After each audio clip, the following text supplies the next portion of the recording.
Welcome to another episode of the Interesting Podcast. I'm your host, Ed Parcaut, and today I'm joined by publishing pro Terry Whalin. We're going to dive into the ins and outs of traditional self and hybrid publishing, uncover common myths, and share key tips for authors looking to see their book succeed.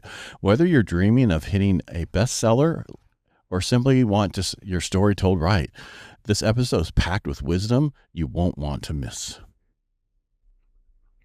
Terry Whalin, thank you so much for coming on the Interesting Podcast today. I appreciate you being here today. Ed, it's really an honor to be here with you. Appreciate it. And like always, we get going. But the thing I want to get into today, because everybody's been talking about getting a book, getting it published. A lot. So much. I hear it constantly now. I have my own book. I wrote it 2 years ago, and it was I did self-publishing, but I used an agency to help me write it because I wanted to make sure my cover was amazing, my book was amazing. If I do something, I want to make sure it's a top. I don't want it to be, look like it's been because there are some books that are like that's self-published. You can just tell that it done real well. I have friends of mine who had their book, and she's in the cover. I'm like, that's a horrible cover, but how do you tell them it's a horrible cover? You need a good graphics person. You need a lot of different things, but that's just me on my side, what I'm talking about. No, I think it's just like you do when somebody brings an ugly baby to you. You don't say that's an ugly baby. You just say, now that's a baby. And so you say, now that's a book. You just say it with real enthusiasm, and I think you've said something nice about it, but whether you have or not. So all I thought of right there when you said that was the Seinfeld episode. You got to see the baby. Did you ever watch Seinfeld? Yeah, I did, but it's been a while. It's where the baby, you got to come see the baby, and was like the ugliest baby there was. Anyway, but I'm in the mortgage industry, and when we talk about houses, I always say the issue with most places is it's the same thing. Nobody has an ugly baby to them, right? To other people, there could be, but I think it's just important if you're going to write a book, you need to make sure you do it properly. And I think there are some people who are really good writers, and there's some people who are really good talkers, and they're not the same two people. Yeah, I would agree, Ed. You really want to have a great foundation for the book you do. And I think I was telling you even before we started the recording here, I've done one self-published book.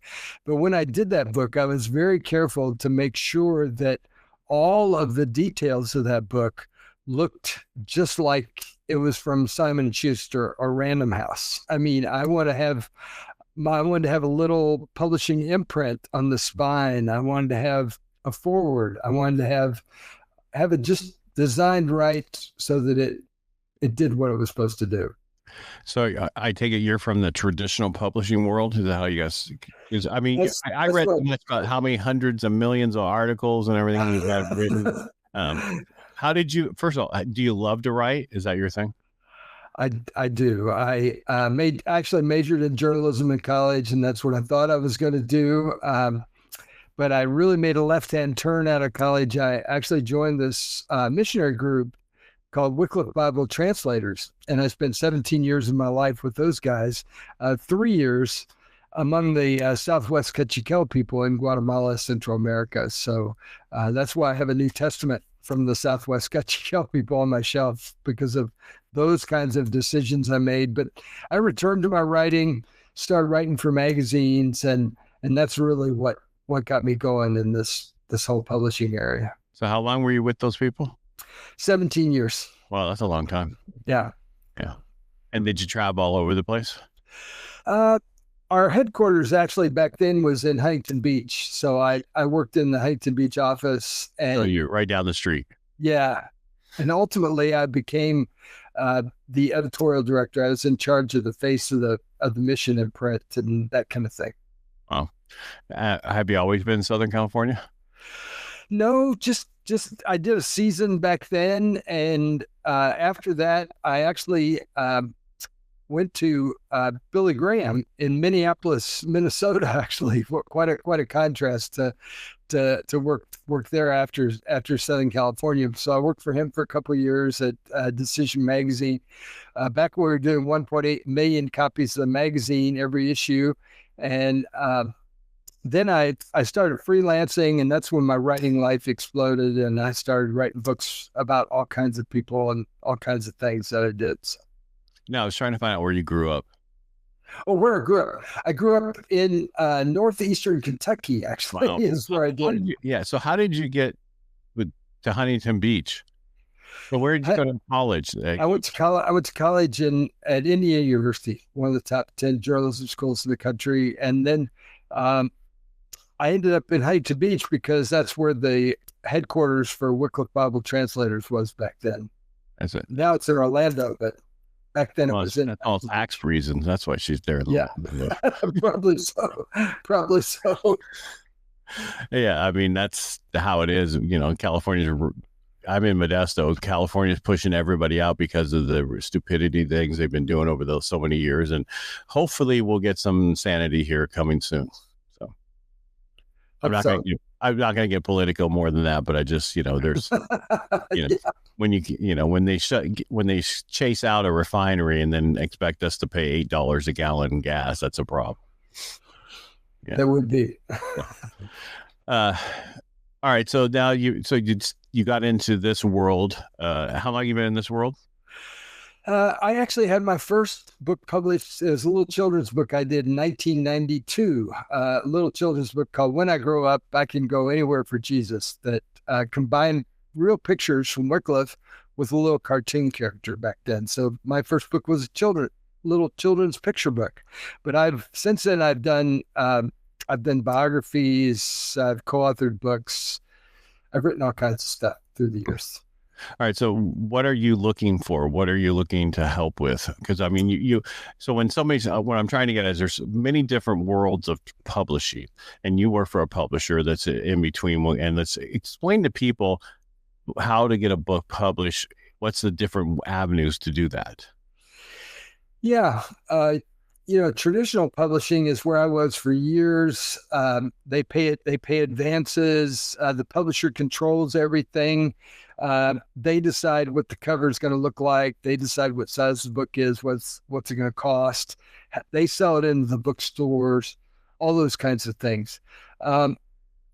Self-publishing, you do all of it yourself. But then the average self-published book sells maybe 100, 200 copies throughout the lifetime of the book. So it's hard.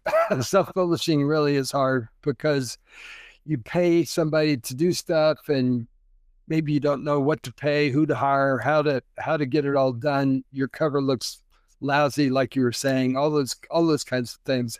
How to write the back cover, how to get endorsements, all these things that the average person doesn't really know. So I was actually in that world. Ed, is one of the stories that I tell. I was actually a literary agent for a while. So I was helping people place their books in traditional publishers. I had a little literary agency that I was running when I lived in Arizona. And it was in 2007 that Mark Victor Hansen, the co-author on Chicken Soup for the Soul, invited me to come out to Los Angeles. He was having this event called Mega Book Marketing University. Now, at that point in my life, I'd written about 50 books for traditional publishers. So they were making pretty books. They were putting them in the bookstore. All that was happening. But when you write traditional publishing, usually once a year or maybe quarterly, they will send you a financial statement about how your book is doing. Well, I was getting my financial statements and they were all in the minus category. So I knew I was doing something wrong, but I really couldn't figure out what in the world I was doing wrong.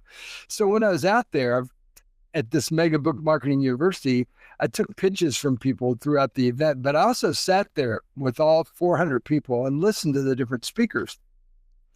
Well, one of the speakers at this event was the other co-author on Chicken Soup for the Soul, Jack Canfield.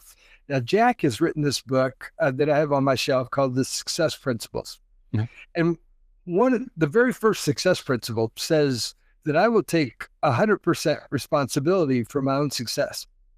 Now, none of us want to take 100% responsibility. We want somebody else to do it, some publisher or somebody else. But it made me realize how little I was doing myself. to be telling people about my book. Sure, I had a terrywhalin.com website, but I was doing hardly anything else to be telling people. So I started to blog. This was in the early days of blogging back then. And I started blogging every week, once a week. I'd write a blog article, put it out there. Well, I've been doing that consistently and every week since 2004. Well, I have over 1,700 entries in my blog. And so I have this device that goes out there and searches for my name online. And about a year ago, I found this article that said there were over 600 million blogs.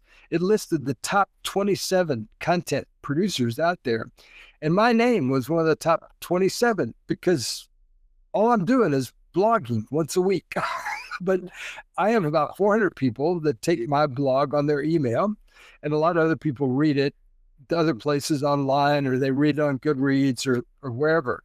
And it's a huge volume of stuff. And so I figure, hey, if I can do it, anybody can do it, you know? And one of the things I learned while I was there at Mega Book Marketing University is that almost a forgotten story about these Chicken Soup for the Soul books. I mean, they are some of the best-selling books almost in the English language. And people forgot that those guys were rejected over 150 times before they found a publisher. They finally found a little publisher in Florida that was going to publish the first Chicken Soup for the Soul book.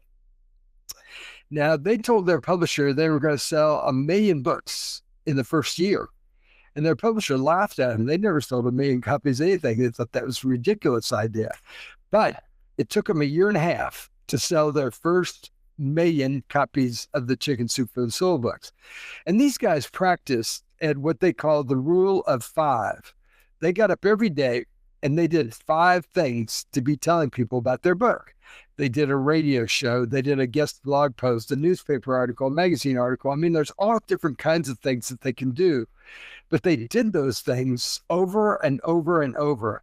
And that persistence is really, I think, one of the keys to getting yourself out there and getting yourself successfully published at the end of the day. And a lot of people give up. You know, they try a couple of times and they go, nobody wanted this. They just don't keep on like they need to. Wow. Because I've met them both. And I have that principled book behind me also. Yeah, so I totally understand what you're talking about. But the 5 things you talked about, the 5 things to do each day to let people know about your book, that's different. I think I heard that a long time ago, but forgot. Yeah. You know, it's one of these things that if you practice that over and over, then you're going to be able to spread the message about your book because people will hear about it. They've pretty much proven that somebody needs to hear about your book, you know, 7, 8, 9, a dozen times before they say, oh, that book, I should buy that book. I should read that book. And that's the kind of thing that we're doing actually all the time on social media. I mean, people say social media doesn't sell books. Well, no, it doesn't. But it does in the sense that if you use it in the right way, it is saying to people, hey, Terry Whalin has a book about Billy Graham out there. You ought to take a look at that book. He's got some really great things, stories and stuff in there. That's all you're doing is giving people that kind of information as they look at it. All right. So we have traditional publishing, and the other issue with traditional publishing is they own the content. You don't own it at all.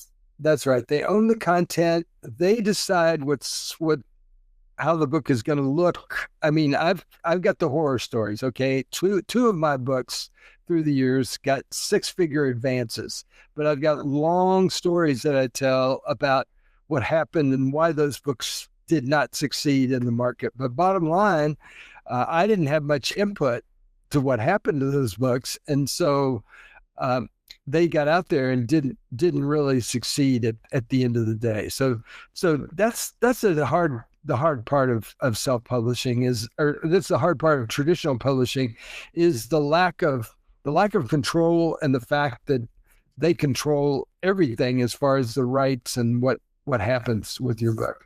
Right. So in between those two Hold on, extremes. before you keep going, Terry. The other thing I want to add is the reason I bring it up is they own it is because sometimes people write a book and they want to do a course off their book, or they want to do other things with their book.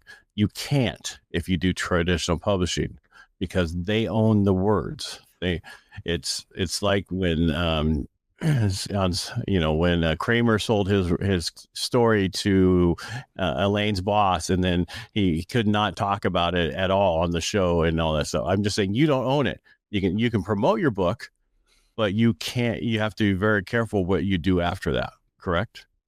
Yeah, you're right. You're right. It all depends on the language in that contract, but those contracts are usually long and convoluted. There's all kinds of legalese in there, and you really have to know the ins and outs of them to be able to do anything with your book after anything extra, like a course or something like that from your book.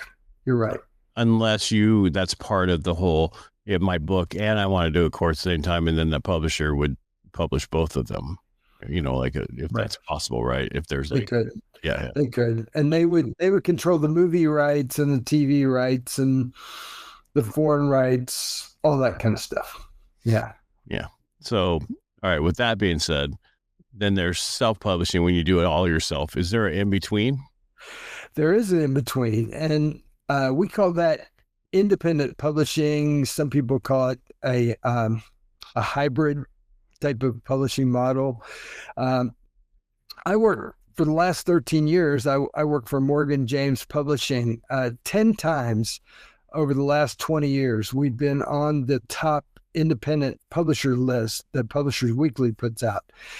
And like I say, we're starting our 21st year as a publisher. We've produced over 6,000 titles, sold 20 million books. We've been on the New York Times list 29 different times, over 200 times on the Wall Street Journal USA Today bestseller list. So we kind of have a clue what we're doing here in this process. Our books are being sold into 98% of the bookstores in North America, including the brick and mortar stores. So very broad distribution. We sell at Target.com, for example. It's a whole different model. It's a whole different way where you still own your rights. Is one of the keys of what we do. We're still coaching authors about how to market and sell their books that came to us in 2005. So it's very different. I mean, some publishers, they'll give you on the traditional side, they'll give you 6 months maybe to see if your book is going to sell or not. If it's not going to sell, then it's like, well, okay, that didn't work. You're out. We'll put your book out of print. Where we're still working with authors that came to us years ago to help them be successful, because sometimes it takes time for these things to take off. So we're kind of in between the two. We're faster as far as how quickly you get your book out there, and you can have copies from us, I'd say 30 to 40 days after, 3 to 4 months rather, 3 to 4 months after you turn in an edited manuscript. We get them in the bookstore generally about 9 months out from when we get that edited manuscript. A whole different way that we operate, and I explain all that in the submission process. But we receive over 5,000 submissions a year, so I always tell people being an acquisitions editor is like trying to drink water out of a fire hose. I mean, I have a lot of material coming my direction, but I'm looking all the time for the right author and the right books that we will publish. And we're publishing somewhere between 180 and 200 books a year. So there's a lot going on at the publishing house, that's for sure. What do you guys look for? We look for good books. I mean, no matter what industry, what time, what. Well, we do. We're led by Christians, so none of our books have any profanity or explicit sex in them. So, which eliminates a whole bunch of stuff out there. People wouldn't send to me, but no, we're looking for. We do some fiction, we do some Christian books that we sell in the Christian bookstores, but also into Barnes and Nobles, Books A Million, all those places. We do a lot of marketing, business, self-help, how-to, all kinds of books like that. We do a few picture books. It's pretty hard to find good children's books, but we do a few. And we're doing it consistently over and over, which is great. Wow. But I mean, so you do finance, you do, like if, we would. Yeah. We would. And people just send you their manuscript. You guys, they send the manuscript, and then we look at it and talk to them, see if they're a fit for us or not. And then if they are, we send them a contract, and then we start working on the book. So we design the cover, but we work with them throughout that whole process. If they want to send us what they think the cover should be, we'll look at that. But we always have them buy into the cover, whatever that is, because when I first started working for the company, sometimes I would look at it and I'd say, man, why was that cover so yellow? And I'd go back and ask, and they'd say, oh, Terry, we gave that author all kinds of choices, but they really like yellow. So that's why the cover was yellow. So it's all a matter of getting them involved in the process. I mean, like I mentioned, picture books. I mean, it's really hard to sell good picture books. I mean, maybe you'd sell 100 or 200 copies of a picture book throughout the years that it's in existence. We had one of our picture books that sold 10,000 copies last year. It's a funky little book about Kenny's bright red scooter. It's about this veteran that had this vision of putting flags on graves, and he got a motorized scooter in order to be able to plant these flags. But the book has a connection to the different branches of the military service, and this particular author had a connection to the Navy and told us about it. That's the key, is to talk to your publisher about your connections that you have. We use that connection and to place that book into every PX and commissary in the world last December. And so parents walked in and they go, oh, what a cute book. And they bought that book. We sold 10,000 copies of that book last December. So again, this goes back to know who your audience is, right? Your which people call avatars today, but I call who's your perfect client. That had a connection because of the military connection. That's right. And that's a huge thing. It's like, so my first book was Financial Freedom, Building Personal Wealth Through Home Ownership, which was, about buying homes. But I looked at it differently than everybody else looked at it. And now I'm planning on doing one just for veterans because it's a totally different trend, thing. And that's what I'm focusing on and benefits. But that's not something you guys would want because that's too general. I mean, too niche of a. No, we do some niche books. We've done books for veterinarians, for example, so we would do niche type of books. So we take a look at it. Yeah. See if it's the right thing. Right. And then, so if somebody sent in a manuscript and you guys said, yes, this is what we want to go forward. Is there a cost involved? Do you guys buy the book? How does that all work? That's a great question. So we pay royalties on all the books that are sold in the bookstore, and the royalties are paid monthly, and they're higher royalties than most traditional publishers pay. For every book that we publish, we spend $15,000, $20,000, $25,000 into that process. So we ask the author to agree to buying up to 2,000 copies of their own book over the lifetime of the book. They get the books from us, so they don't have to buy all 2,000 at once. They get the books from us at our exact print cost plus $3. So as an upfront investment, when they sign one of our contracts, we ask them to give us that $3 over the print price of the book. So it's the 2,000 book commitment times $3, $6,000 up front. And then in addition to that, they buy books. Well, that cost of the book, the print cost of the book varies depending on how many pages and how many copies they buy at a time. But if let's say it's 200 pages, that they would get that book for $3.50, which is really $6.50. So it's kind of like they're books on two tracks. There's a track where they print books, or we print books, push books to the bookstore, pay a monthly royalty on those books. But then there's a track where they buy books, sell books when they speak, sell books on their website. They keep all the money from that. It's very common to price a 200-page book at like $16, $17.95. So if you sold 2,000 copies of your own book at retail, you're going to gross a lot of money selling all those books. So that's very different too. I mean, traditional publishers usually get to buy your own books at 40 to 50% off the retail price that they set. So that ends up being, $10, $12, $14 a book, a lot more per book than what we're talking about here. Now, here's the unusual kicker, Ed, that we've learned about. And as a publisher, we've learned that if somebody gets the ebook version of your book and starts to read that ebook version, there's a high probability they're going to turn and buy the print copy of the book.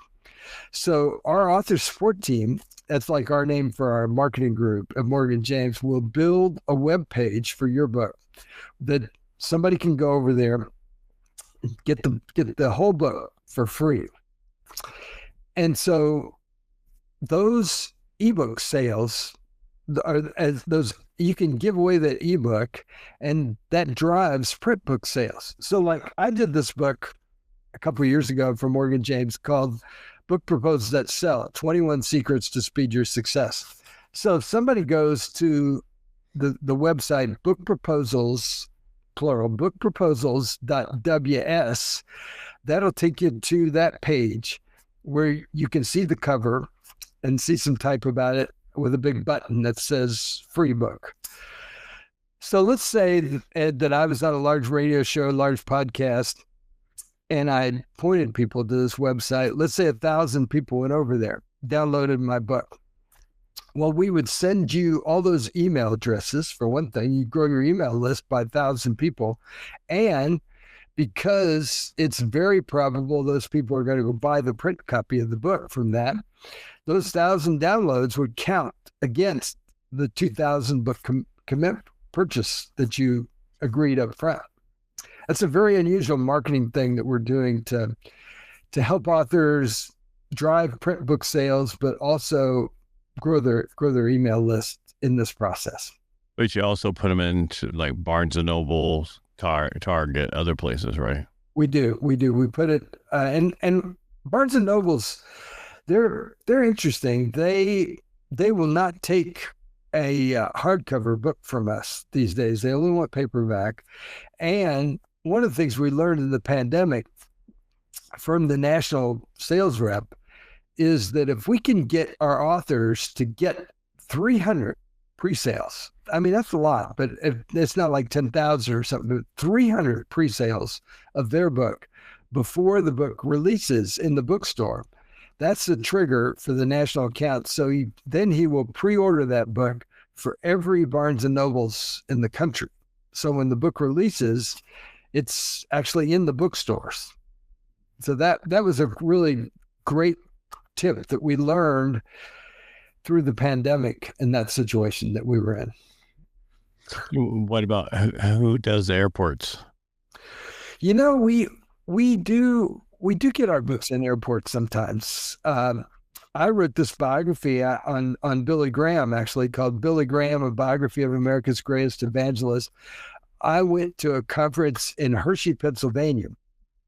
On the way home, I missed my connection in the Philadelphia airport. I had to spend the whole day in the Philadelphia airport. So I was out of sheer boredom. I walked in that airport bookstore to look around. I found my Billy Graham book because Morgan James had put my book at that point into 25 airports, and Philadelphia happened to be one of those airports. So it is possible to get your book in the airports, but again, you have to work with the right publisher that's willing to do that kind of thing, to work with you on it. And is that you guys? Well, that would be us. Yeah, sure. That would be us. And I mean, I have authors that, spend half the year in Houston and half the year in Dubai. And so her question to me was, can you sell books in the Dubai airport? And I'm like, I don't know. Nobody's ever asked me that. So I had to go ask. And it turns out, yes, we can sell books in the Dubai airport. So it's pretty amazing how diverse and really flexible our program is in that area. So how do people get started besides just mailing? How do they mail in the manuscript, or how do they get going?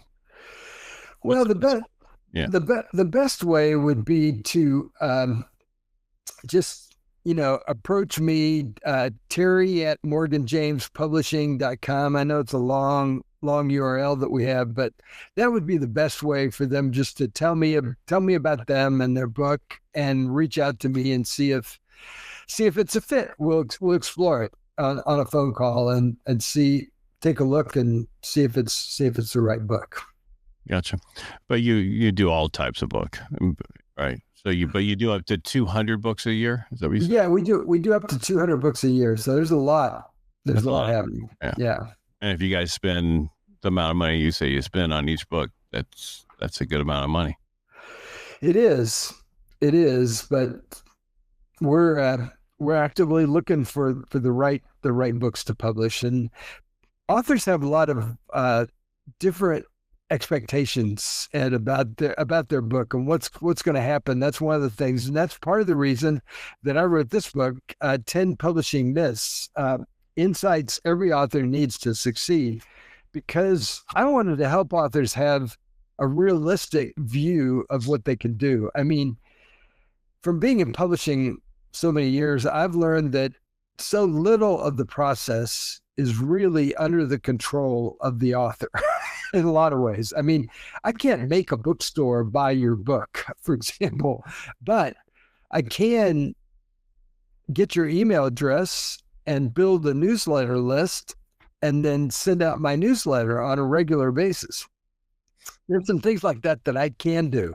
I mean, I talk to authors all the time and they'll say, well, my audience is over on Facebook, or my audience is over on YouTube or Instagram or wherever it is. Well, I don't have any control of those places. I mean, I could actually violate their terms tomorrow and get kicked off of those places. So you want to build your stuff not on a rented site, but on your own site and your own blog and your own newsletter, things that you can control. So that's part of what I was trying to do in this book is give people practical ideas of things like that they really could do to bust these myths that people have. And how do they find that book? One of the best ways to find this book is to, I've set up a website. If they go to publishingoffer.com, you can get the book for only $10, which includes the shipping. And that comes with over $200 worth of free bonuses. Now, people say, those bonuses, they must just be, Mickey Mouse or not worth anything. No, they're worth quite a bit, because one of the bonuses, for example, I interviewed a friend who self-published his book, but he sold his book to libraries. And he had a whole system that he explained to me how he did this. He found a list of libraries. I mean, there's over 9,000 libraries in this country, and libraries have money to buy books, so he would make a point. And, for an hour or 2 hours a day, he would call and talk to the reference librarian. He had a specific librarian that he was calling for. He would pitch his book and they'd say, oh, that sounds like a good book. Yeah, send that to me. And so he would box it up, send it with an invoice to them, and he'd be selling books. He sold a lot of books doing that kind of strategy. People don't think of that kind of stuff. Sure, it takes work. You have to consistently do that kind of thing, but that's another great way to sell books people ought to know about. Yeah, I had no idea about that. How to get your books into libraries. Yeah, and the funny thing about libraries that I've learned too, Ed, is I lived in Colorado, and my Billy Graham book got in my local library. I was really excited about that. But about a year later, I went back and checked on my book. It wasn't there anymore. And I called up the reference librarian. I'm like, hey, what's that about? She said, oh, Terry, we have limited space for books in our library, and every book in our collection has to actually earn their spot to continue. In other words, they have to be checked out.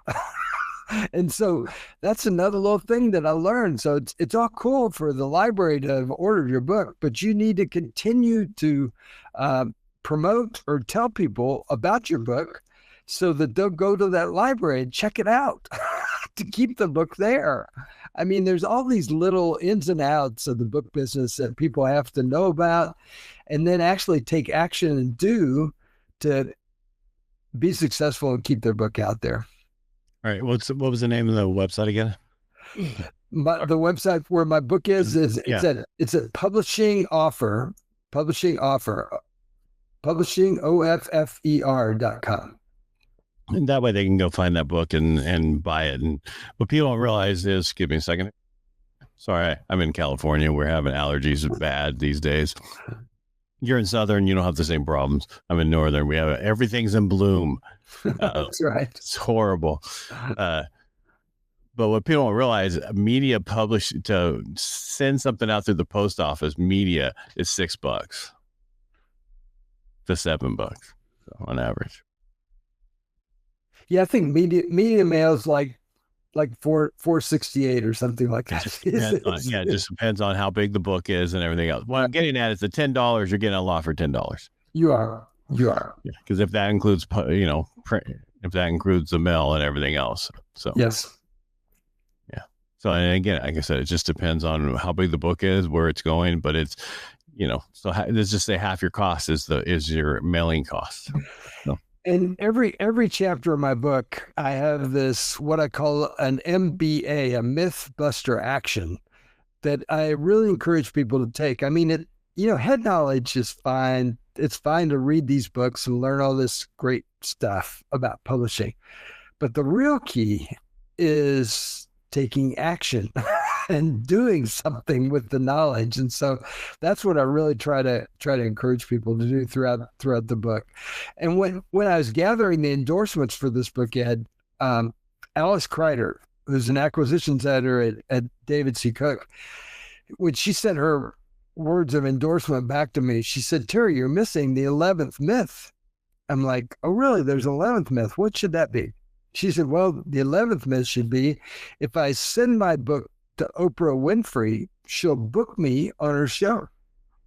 And I'm like, "Well, yeah, that's a pretty good myth there, Alice." And so what I decided to do is I decided to write that chapter.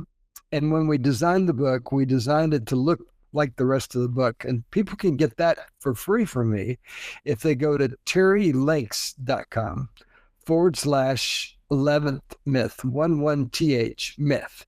And so that's a free way that they can get the 11th chapter, the 11th myth. Or the easiest way is just to go to your website, terrywhalin.com, and then they can find all this stuff right there. That's true. That's the easiest way to do it. That's true. They're not going to remember all those different separate things.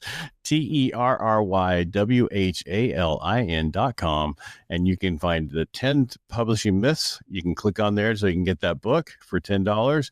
Get the 11th publishing myth over on the right underneath site pages. It's all there. So I thought I'd help you out there, Terry. Plain and simple. There you go. Just tell everybody to go to your website, and that's all. Then then you get all the traffic to your website, and then from there they can go to the other ones, and then that way you don't have to. That works. Yeah. How many times? Make it easier for people because. Okay.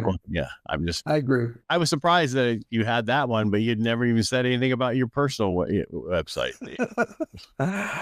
I have a lot of websites out there, and that's. I know, but someone did. They have all this. They even have your on your website. They have Billy Graham's your book about him, the book proposals that sell. They have that one on there.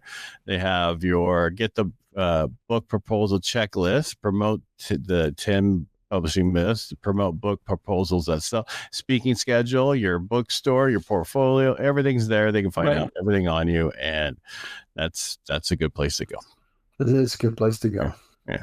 I would just tell you going forward, what you should put on your Azure name, which I used to do, is .com. Just put terrywhalin.com. And then just go to mine and just go here. Okay. Make Yeah, it simple. try to make it easier for you, Terry. Because I mean, it's people, they try to. I'm on radio, and if you only got so long. People, you have to say it twice.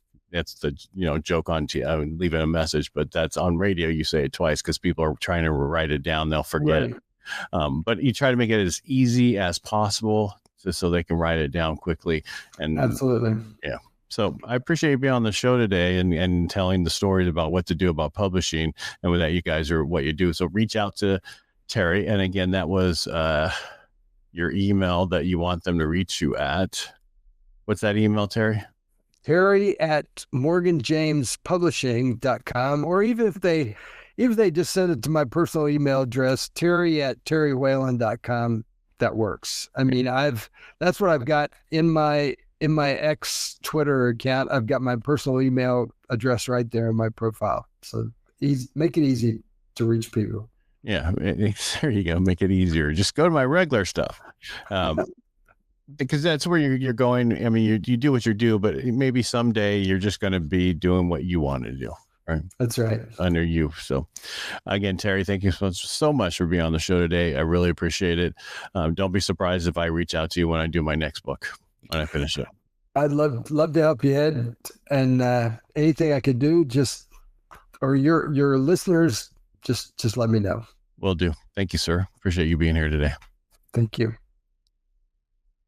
And that's a wrap for today's episode of the Internet Edison Podcast. I want to thank Terry Whalin for telling us the story about publishing a book and growing your author platform. Remember to visit terrywhalin.com for valuable resources and insight. Whether it's traditional, self, or independent publishing, take action, keep learning, and share your story with the world. Until next time, keep moving forward.